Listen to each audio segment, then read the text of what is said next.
오늘 예레미야서 12장 5절로 17절까지 말씀을 통해서 그리하지 아니하면 이라는 제목으로 은혜를 나누고자 합니다. 한 내용을 더 한다면 하면 그리고 그리하지 아니하면, 이 내용이 바로 오늘 내용의 중심이 되어집니다.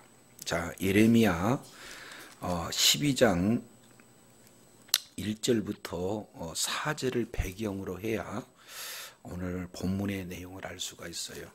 우리가 잘 알겠지만 이제 예레미야 선지자가 마음 가운데 풀리지 않은 의문이 생긴 거죠. 그래서 하나님 앞에 12장 1절 내용을 통해서 보니까 내가 주님 앞에 질문합니다.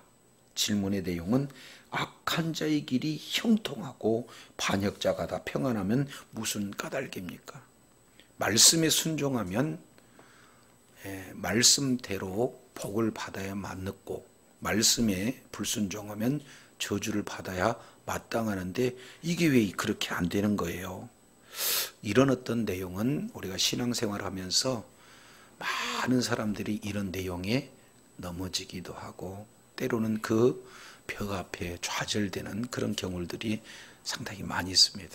이 내용은 비단 예레미야뿐만 아니라 하박국 선지자가 그랬고, 또 시편에 보면 고라의 시를 통해서 우리가 이렇게 살펴볼 수가 있습니다. 그래서 예레미야가 지금 이러한 질문을 주님께 이렇게 하고 있어요. 자, 근데 여기서 악한 자라 하는 그런 내용은 어떤 내용일까? 바로 그 앞에 11장 23절 아나돗 사람들이 소개되고 있습니다. 바로 아나돗은 예레미야 고향 그런 사람들이 되겠죠. 그래서 예레미야가 고향 사람들에게 말씀을 전했을 때 고향 아나돗으로부터 여러 가지 많은 핍박들이 오게 되어지고, 그리고 이 내용을 하나님 앞에 지금 질문하고 있는 그런 어떤 내용이에요. 여기에 대한 바로 답변이 오늘 본문 5절부터 17절까지 예레미야 기도에 대한 응답을 이렇게 말씀을 하고 있습니다. 자, 그 중에 5절, 6절 이 내용은 바로 예레미야에 대한 그 책망이, 왜 그런 질문을 하느냐, 그거에 대한 책망을 말씀하시고, 그 다음에 크게 세 가지 핵심 내용이 소개가 되고 있습니다. 첫 번째 내용은 심판, 그리고 두 번째 내용은 회복, 그리고 세 번째 내용은 바로 구원. 이런 전반적인 세 부류의 내용들이 소개가 되고 있어요. 자, 그 내용을 조금 더 구체적으로 살펴본다면 5절에 이런 말씀을 기록하고 있습니다. 이 내용이 참 말씀이 아파요. 이 내용이. 그래서 말씀을 준비하면서 참 많은 것을 이렇게 묵상하게 하는 그런 내용이기도 합니다. 5절 우리 다 같이 한번 읽습니다. 시작. 만일 내가 보행자와 함께 달려도 피곤하면 어찌 능히 말과 경주하겠느냐. 내가 평안한 땅에서는 무사하려니와 요단강 물에 넘칠 때에는 어찌하겠느냐. 우리 주님께서 지금 서로 바로 대조를 통해서 질문하는 형태로 답변을 허락하셔요. 내가 보행자와 함께 달린다. 근데 그거와 대비되는 것이 말과 경주한다. 이렇게 표현해요. 그러면 여기서 한번 생각해 보겠습니다. 보행자와 함께 경주한다. 이것은 쉬운 일이에요? 어려운 일이에요? 그런데 사람이 말과 한번 경주해 보려면 어때요? 어려운 일이죠. 그런데 지금 예레미야 선지자는 보행자와 함께 달리면서 피곤해요. 이런 내용의 지금 요청을 하고 있다는 거예요. 하나님, 왜 아나돗 사람이 나를 이렇게 핍박하죠? 그들은 악인이 아닙니까? 그런데도 왜 저렇게 형통합니까? 라고 하나님 앞에 말했더니 하나님께서는 얘야, 너는 보행자와 지금 함께 달리는 수준인데도 피곤하다고 지금 나한테 질문하느냐? 좀 있으면 너는 말하고 경주할 상황이 되면 그러면 그때 어떻게 할 거래? 참 쉬운 길, 어려운 길, 이 내용을 지금 대비하고 있습니다. 이 내용을 조금 더 구체적으로 표현을 해본다면 바로 가벼운 어려움들, 가벼운 고난들, 이 내용은 보행자와 함께 달리는 거예요. 그러나 큰 시련, 큰 어려움, 큰 고난, 이 내용은 말과 경주하게 되는 겁니다. 그죠? 저도 목회를 이렇게 진행해 보면서 참 순종 잘하고 하나님을 사랑하고 목회자에 참 잘 섬기는 그런 분들 보면은 너무 하나님 감사해요, 이렇게 감사 기도를 하다가도 조금 뒤에서 쑥덕거리고 뭔가 말을 만들어내고 이런 내용을 보면은 사실은 힘들잖아요. 그잖아요. 그러면은 주여 어느 때까지이니까 이런 어떤 기도들을 목회 초창기에 많이 했어요. 근데 우리 주님은 그 기도를 들어주고 그 어려움을 싹 없애주는 게 아니라 조금 있으면 더 센 사람 나와. 그러면 또 센 사람 나오면 이제 기도가 조금 더 커질 거 아니에요. 주여 어느 때까지이니까, 이런 내용을 봤더니 우리 주님이 뭐라고 답변하세요? 얘야, 보행자하고 함께 달리는 수준 갖고 피곤하다면 조금 있으면은 더 센 거 올 텐데 어떻게 할래? 지금 이런 내용이거든요. 이런 내용을 보면 참 글로 보면은 인정이 돼요. 그런데 실제 이 상황에 접해보면은 이게 사실은 쉬운 내용은 아니죠. 지금 예루살렘 거민, 아나도 사람은 지금 살살 다루는 거고, 조금 더 나가서 예루살렘의 종교 지도자들, 조금 더 나가서 이제 바빌론 군대가 와서 완전히 짓밟힐 그런 상황이 되면 너 어찌하려고 그러니? 우리 주님은 이렇게 표현해요. 지금 우리 주변에 어려운 환경 각각 아마 어떤 사람이든 다 힘겨운 상황 겪을 수 있어요. 그러면은 사실 따지고 보면 왜 나만 이런 고난이 있냐고 슬퍼하며 애통하는 사람들이 있어요, 없어요? 네, 근데 그것을 우리 주님은 넘어서기를 원하신다 하는 것을 보여줘요. 그래서 한번 생각해, 평안한 땅에서는 무사하되 그러나 요단강이 창일할 때는 그때는 어떻게 할 거예요? 문제가 그냥 넘쳐 흘러올 때 그때는 어떻게 할 거냐? 전적으로 주님 앞에, 주님 안에, 말씀 안에 있으면 해결될 줄로 믿습니다. 그래요. 어렵고 힘들지만 이것을 내가 진려 하지 않고 주님 앞에 맡기고 우리가 말씀 안에, 예수 안에 들어가게 되면은 이런 문제는 아무것도 아니죠. 그래서 예수님께서는 이런 표현을 진행을 하십니다. 수고하고 무거운 짐진 자들아 다 내게로 오라. 내가 너희를 쉬게 하리라. 그래서 그러면 이 내용을 보면 문제를 잘못하면 완전히 없게 해준다는 거예요? 너 혼자 지기에는 힘드니까 내가 함께 져주겠다는 거예요. 그럼요. 문제를 내 문제로만 생각했을 때는 바로 우리도 한 번 정도는 예레미야가 하나님 앞에 한가하는 그런 어떤 내용의 기도가 있을 수 있어요. 자, 요것 기억하시고 이제 6절에는 조금 더 아프게 구체적으로 표현을 하고 있는 것을 보게 됩니다. 내 형제와 내 아버지의 집이라도 너를 뭐한다? 아니, 형제와 형제 사이는 속이는 관계가 아니잖아요. 특히 부모님과 자녀의 관계는 속여서도 안 되잖아요. 그런데 성경은 뭐래요? 형제는 형제대로, 아버지와 자녀는 자녀대로 너희를 속이고 그리고 앞에서는 내 아들아, 아니면 형님, 아우님 이렇게 진행하지만 뒤에서는 크게 외쳐 단점을 크게 부풀리를 그럴 때가 많아요. 그러니 그들이 내게 좋은 말을 할지라도 너는 뭐 하지 말라? 자, 이거 우리가 잘 알아야 돼요. 사람은 믿음의 대상이 아니라 사랑의 대상인 줄로 믿습니다. 어떻게 네가 나한테 그럴 수 있어? 사람이니까 그럴 수 있어요. 그잖아요. 근데 우리 하나님은 약속하신 건 반드시 지키신 분이 우리 주님인 줄로 믿습니다. 그래서 우리 하나님이 이렇게 얘기해놨어요. 형제 그리고 부모 간에도 믿어서는 안 된다. 바로 믿음의 대상은 오직 나다. 약속의 말씀이다. 우리 주님이 이렇게 말씀을 하고 있어요. 우리는 하나님의 사랑을 받고 그 사랑이 이제는 계속해서 내 안에만 머물러 있는 것이 아니라 그 사랑은 나를 통해서 흘러가 그 사랑에 접촉하는 모든 이들이 살아나는 일에 저와 여러분이 쓰임받아야 될 줄로 믿습니다. 자, 그런데 아버지 마음이 7절에 그대로 흘러납니다. 자, 7절 너무 중요한 내용이죠. 우리 다 같이 한번 읽습니다. 시작.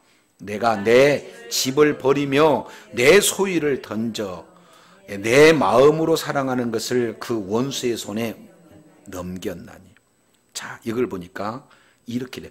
버리며 내던져 그리고 원수의 손에 넘겼나니. 같은 내용을 지금 3번 반복하고 있어요. 첫 번째, 내 집을 버리고, 두 번째, 내 산업을 내던지고, 그리고 세 번째, 내 마음으로 사랑하는 것을 넘겨주는 거예요. 누구에게? 원수의 손에 넘겨주는 거예요. 야, 그러면 여기서 자세히 살펴보면은 내 집, 그리고 내 소유, 그리고 내 마음으로 사랑하는 것, 이것은 뭡니까? 이게 어떤 존재예요? 바로 이스라엘 백성, 특별히 많고 많은 민족 중에 특별히 선택받은 선민, 유다를 지금 우리 주님은 내 집이다, 그리고 내 소유다, 내 마음에 사랑하는 자다, 이렇게 표현해요. 마치 유대인들을 연인으로 바라보고 가장 소중한 존재로 보고 늘 함께 할 수 있는 그런 집으로 지금 평가하고 있어요. 그만큼 하나님의 관심 그리고 하나님의 사랑의 대상이 누군가를 3번 반복해서 기록했다는 것은 완전하게 지금 귀하게 지금 보고 있다. 이 내용을 말씀하고 있어요. 하나님은 이스라엘 백성들을 이렇게 사랑하셨어요. 동시에 하나님은 저와 여러분을 예수 그리스도를 믿는 믿음을 가진 자는 그 독생자 예수 그리스도를 십자가에 내어주시기까지 저와 여러분을 사랑하신 줄로 믿습니다. 근데 유다 백성들은 그 하나님의 벅찬 사랑, 그 넘치는 은혜 가운데 가면서도 하나님이 어쩔 수 없이 버리고 내던지고 원수의 손에 넘길 수밖에 없는 아버지의 마음을 우리가 한번 생각해 봐야 된다 그 말이에요. 그렇게 소중한 자를 넘기는 데 있어서 마음 안 아픈 부모의 마음이 어디 있으며 마음 안 아픈 연인이 어디가 있겠어요. 그런데도 불구하고 뭐예요? 넘겨요. 이 내용은 예수님은 이렇게 표현합니다. 창자가 끊어진 듯한 고통, 이것을 스플랑크니 조마이 이렇게 표현해요. 가장 사랑하는 존재, 가장 소중한 존재, 영원토록 함께 해야 할 그런 존재, 이런 존재를 다른 것도 아니고 원수의 손을 넘겨줄 때 원수의 손에 어떻게 짓밟히고 어떻게 학대당한 내용을 너무도 뻔히 아는에도 불구하고 넘겨줄 수밖에 없는 하나님의 마음, 이 내용을 우리가 잠깐 생각해 볼 수 있어요. 이것은 말로 표현할 수 없는 그런 고통입니다. 그런데 왜 이렇게 넘겨줄 수밖에 없을까? 하는 그 이유를 9절에 보면은 두 가지 예를 들어서 설명해요. 내 소유가 내게 대하여 8절 이렇게 표현합니다. 8절 9절에 두 가지로 비유합니다. 내 소유가 숲속의 사자같이 되어서, 첫 번째 숲속의 사자, 그리고 9절 내용을 보면 무늬 있는 매, 이 두 가지 예를 들어서 설명해. 그러면 8절 내용을 통해서 보면, 자, 내 소유는 누구예요? 그렇죠, 유다 백성들이에요. 눈에 넣어도 아프지 않을 나의 사랑하는, 내 마음 가운데 사랑하는 존재고, 내 소중한 소유가 되어지고 영원토록 나와 함께 살아야 할 그런 소중한 존재, 나의 소유가 내게 대하여 어떻게 해요? 숲속의 사자같이 되어서 나를 향하여 그 소리를 내물어. 그러면 숲속의 사자는 왕이 하나가 있는데, 왕이 있으면 조금 있으면 어떻게 돼요? 자기가 왕 되겠다고 대들어. 하나님을 향하여, 나를 향하여 소리를 낸다. 그 얘기는 철저하게 대적하는 그런 관계가 됐어요. 하나님은 그를 사랑하는데 사랑받아야 할 그들은 오히려 하나님을 향하여 마치 사자가 부르짖는 듯한 그런 내용으로 공격해온다, 대적해온다. 그러니 내가 그런 소중한 존재라도 원수에 붙일 수밖에 없는 그 고통, 이 내용을 지금 예레미야 선지자를 통해서 주님이 적나라하게 아버지의 마음을 이렇게 드러내 보십니다. 자, 그런데 이 사자와 같이 대적하는 그런 어떤 내용, 그것 때문에 내가 그를 미워할 수밖에 없었다. 두 번째입니다. 9절, 내 소유가, 또 여기서 내 소유 역시 마찬가지 누구예요? 그럼요, 유다 백성. 이 내 소유가 내게 대하여 무늬 있는 매가 아니냐? 그러면 이것은 우리가 레위기 11장 내용을 통해서 살펴보면은, 자, 정한 것, 부정한 것, 이것 다 나누죠? 그러면 매는 정한, 이를테면, 조류입니까? 부정한 조류입니까? 그렇죠. 이 매는 맹금류에 속해가지고 썩은 시체, 이런 것들을 먹고 사는 그런 종류의. 자, 그러면은 아니 이스라엘 백성들을 우리 하나님이 많은 민족 중에 거룩하게 구별시켰는데도 불구하고 매처럼 부정한 일을 자행한다. 하나님이 가장 싫어하는 일을 자초한다. 그러니 하나님께서 아무리 마음 가운데 사랑하고 나의 소유가 되고 내 지배과 같은 존재에 있다 할지라도 하나님께서 그들을 이렇게 원수의 손에 넘겨줄 수밖에 없는 그런 내용. 첫 번째, 무슨 사자? 숲속의 사자. 두 번째, 무슨 매? 네, 근데 앞에다가 매는 매인데 무늬를 입혔다. 그 얘기는 특별하게 하나님이 선택했다 하는데, 그런데 선택받은 그들이 마치 이방인의 모습처럼, 부정한 그런 모습처럼 똑같이 행동하고 있기 때문에 하나님께서 이제는 들짐승을 모아다가 그들을 삼키게 하겠다. 그러면 막 들짐승이 삼킬 때 원래는 그 존재는 내 마음에 사랑하는 존재잖아요. 그러니까 어떻게 되겠어요? 아버지 마음이 그냥 찢어지는 고통이 임하게 될 수밖에 없어요. 그래서 양면의 모습을 우리가 살펴볼, 아버지의 마음의 관점으로 우리가 살펴볼 수 있고, 동시에 그러한 사랑스러운 존재다 할지라도 하나님을 대적하고 하나님이 싫어하는 길 가운데 이렇게 거하게 되면은 이 뭡니까? 심판을 받을 수밖에 없다. 이 내용을 우리가 본문을 통해서 우리가 어느 자리에서 써야 되는지 그 기준을 명확하게 봐야 된다. 이것을 우리가 살펴볼 수가 있습니다. 자, 근데 조금 더 나가서요. 여기서 들짐승이다 하는 것은 바벨론을 얘기해요. 그러니까 바벨론을 들어서 이제 아주 그들을 삼키게 한다. 엄청난 고통을 겪게 되는 거죠. 그래서 10절, 11절 이 내용을 통해서 보면은 많은 목자가 내 포도원을 헐고 내 몫을 짓밟고 내 기뻐하는 땅을 황무지로 만들. 이것도 똑같이 세 개의 핵심 내용이 반복돼서 기록하고 있어요. 내 포도원은 누굽니까? 이스라엘 백성들이죠. 그죠?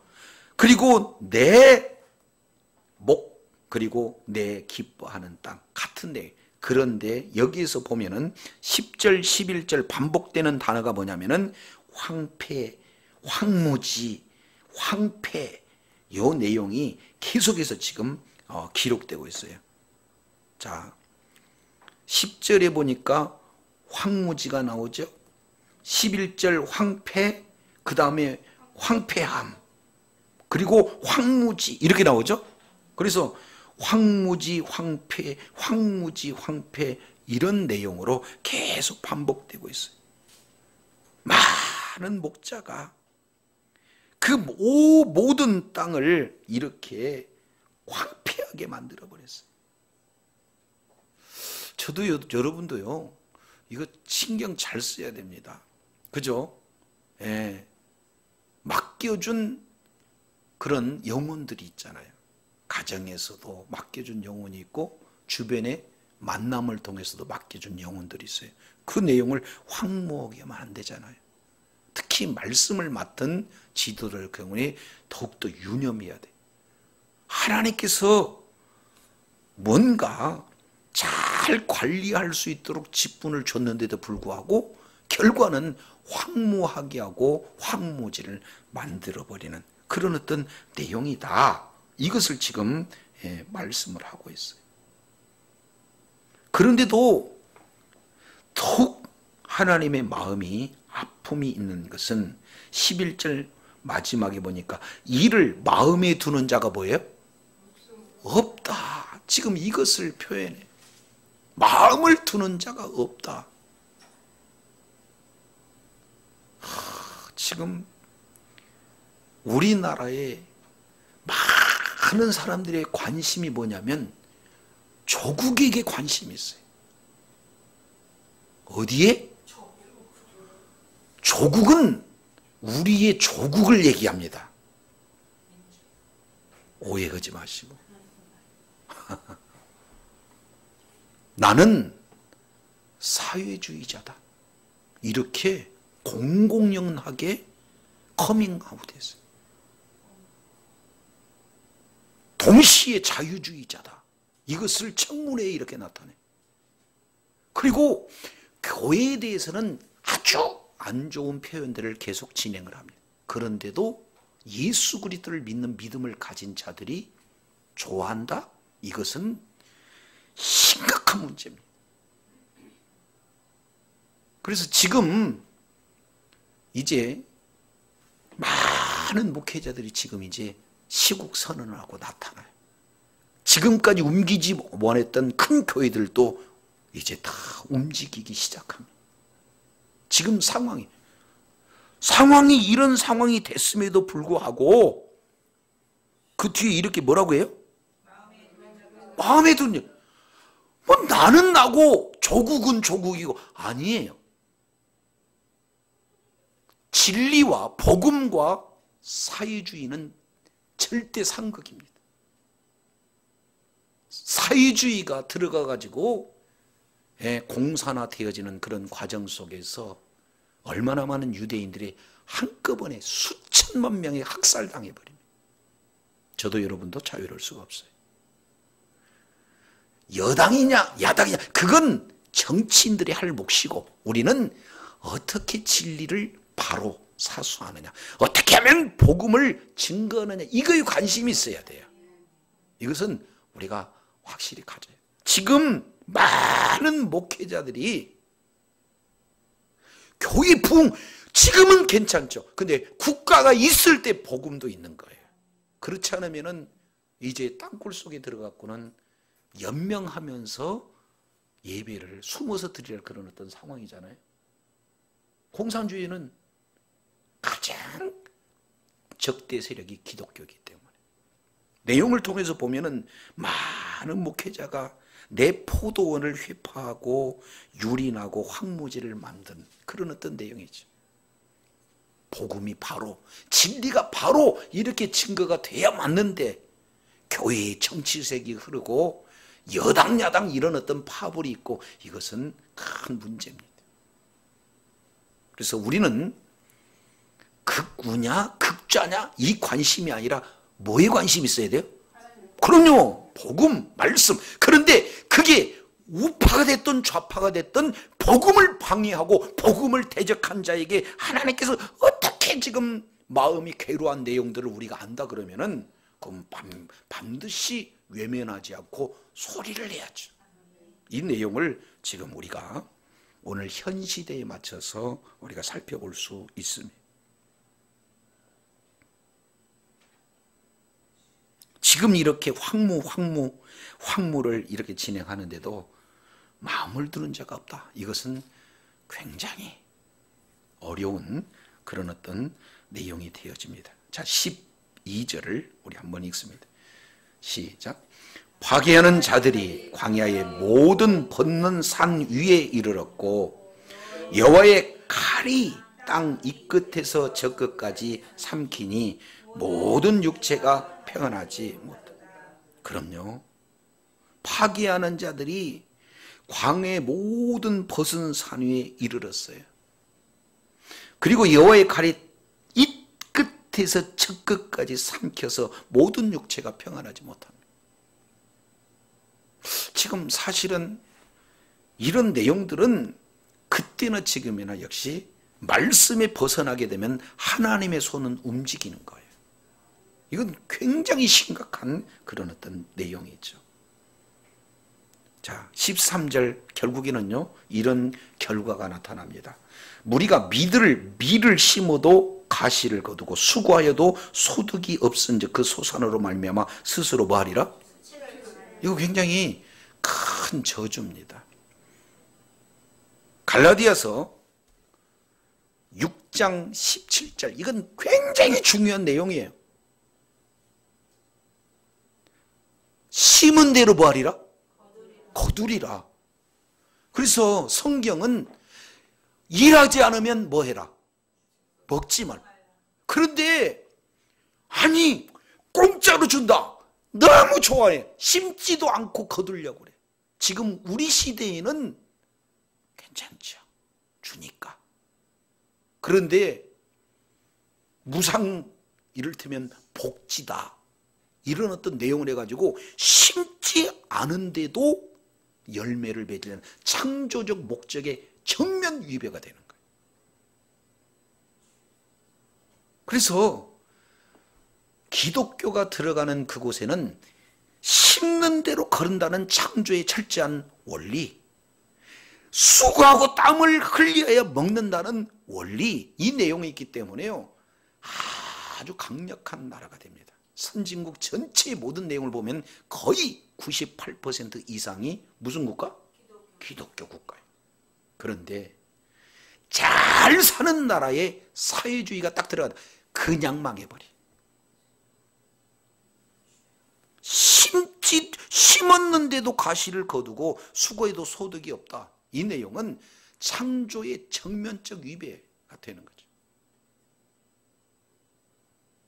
경영을 하는데 부도가 나버리고, 일을 하는데 월급을 못 받아버리고, 장사를 열심히 하는데 소득이 나타나지 않는 이런 어마어마한 결과가 결국에는 세계적인 정세가 그렇고 경기가 어렵고 이것은 나타나는 현상에 불과하지, 가장 본질적인 내용은 어디서 오느냐?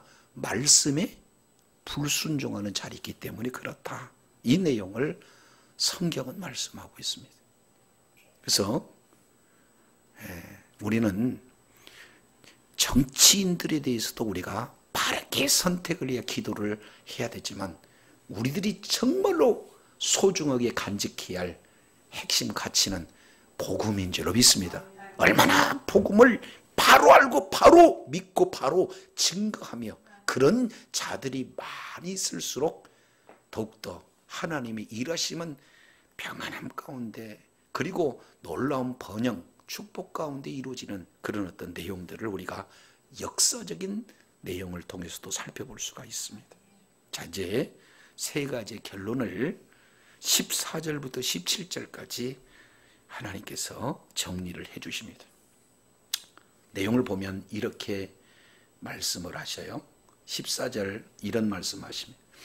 내가 내 백성 이스라엘에게 기업으로 준 소유에 손을 대는 나의 모든 악한 이웃에게 대하여, 그러면은 하나님의 백성들을 손대는 자, 그런 자들한테 이렇게 표현합니다. 악한 이웃에 대하여, 여기 첫 번째입니다. 악한 이웃에 대하여 여호와께서 이와 같이 말씀하시니라. 보라, 내가 그들을 그 땅에서 뭐 해버리겠다? 그럼요. 아무리 하나님의 언약의 백성들이 잘못했다 한다면 그 잘못한 언약 백성들은 다시 뉘우치기 위해서 일시적인 체벌, 일시적인 징계가 있지만 심판하지는 않아요. 그런데 그 심판의 도구로 쓰임받는 악한 이웃은 뭐 해버리겠다?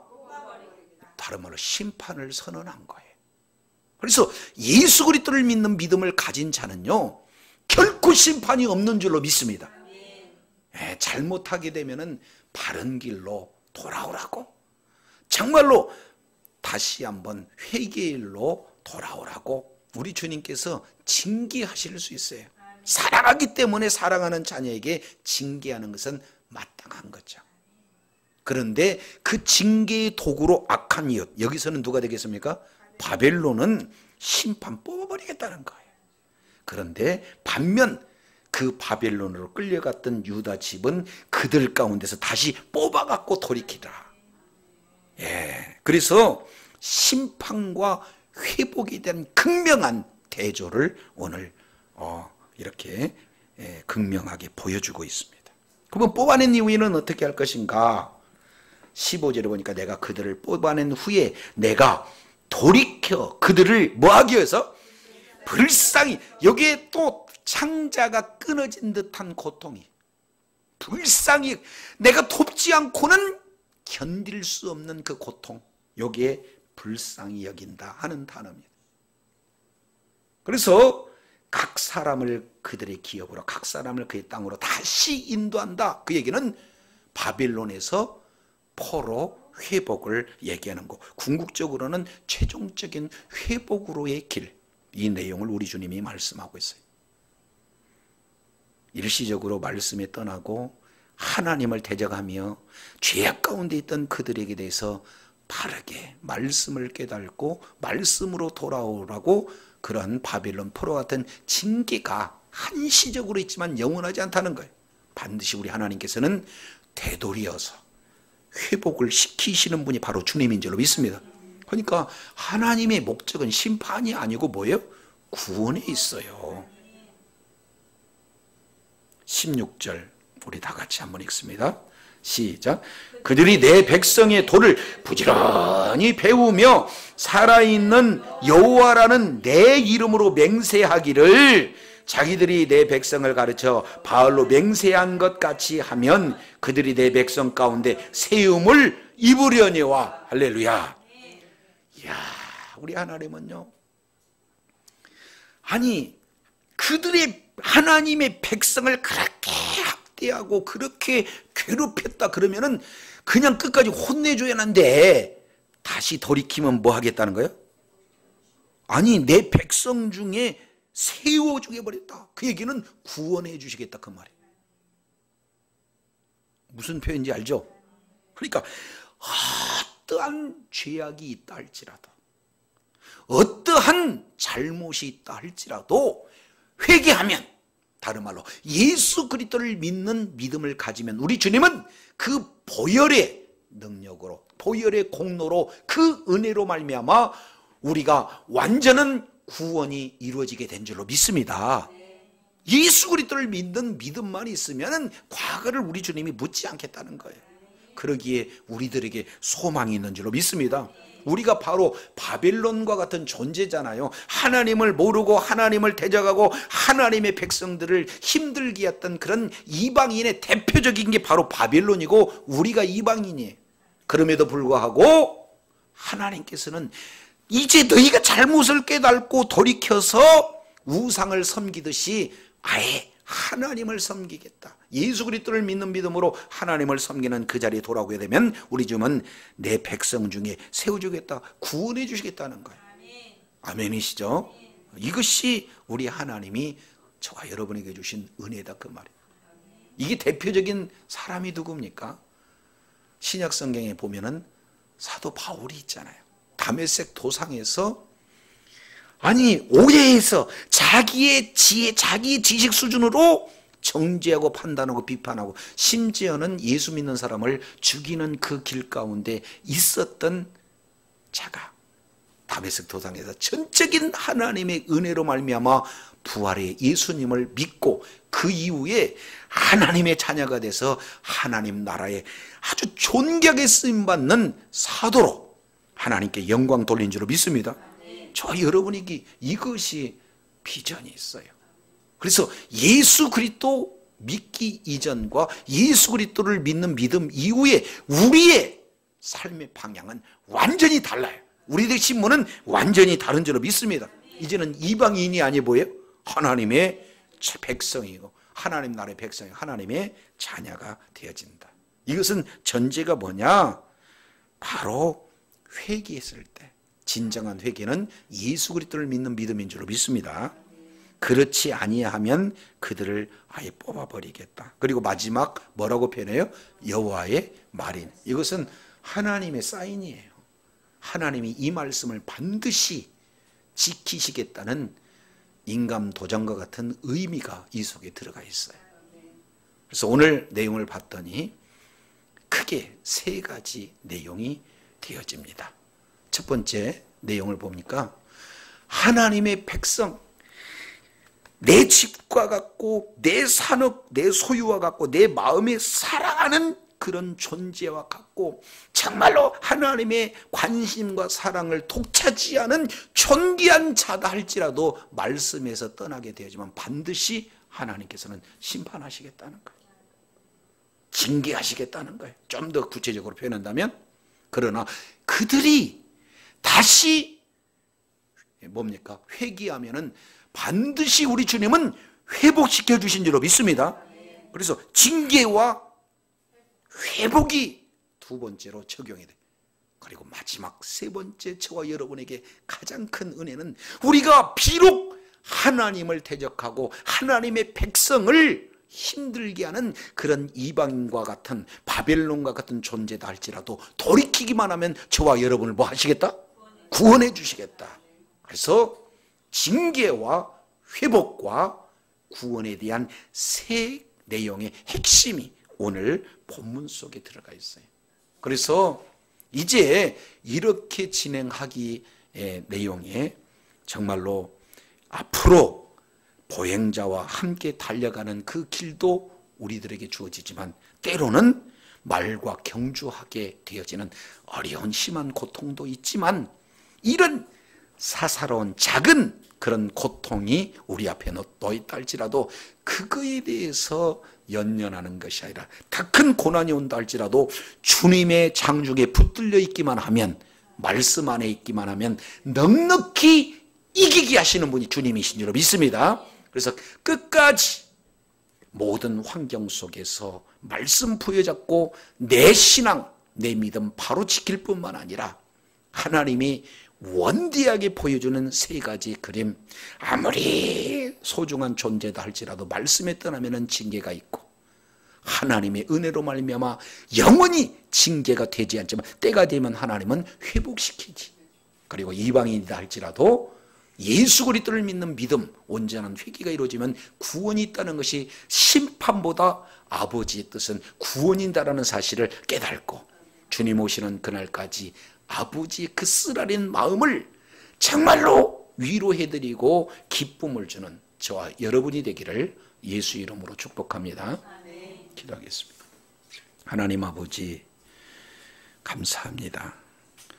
오늘도 예레미야서 12장 5절로 17절까지 말씀을 통해서 살펴보았더니 바로 아버지의 마음이 이스라엘 향한 얼마나 사랑하고 얼마나 관심을 갖는 존재인가. 그럼에도 말씀에 불순종하게 하면 반드시 징계가 따르지만 영원한 징계가 아니라 하나님께서 때가 되시면 반드시 회복을 시켜줄 뿐만 아니라 하나님을 대적하고 하나님의 백성을 어렵게 힘들게 하는 악한 이웃이다 할지라도 회개하면 우리 하나님이 구원해 주신다는 그런 비전을 허락하여 주셨기에 사도 바울처럼, 그리고 오늘날 우리에게 예수 그리스도를 믿는 믿음을 허락해 주심으로 이제는 하나님 나라의 기업을 이렇게 누릴 수 있고 하나님의 사랑받는 자녀로, 백성으로 살아갈 수 있도록 기회 주신 것 감사합니다. 주님 오시는 그날까지 아버지의 마음을 마음 가운데 잘 담아 소중하게 여길 뿐만 아니라 아버지의 마음을 다친가여 한 영혼이라도 주님의 품으로 이끌고 하나님께 영광 돌리는 아버지의 마음을 흐뭇하게 드리는 놀라운 자녀들, 축복의 자녀들 다 되게 하여 주시옵소서.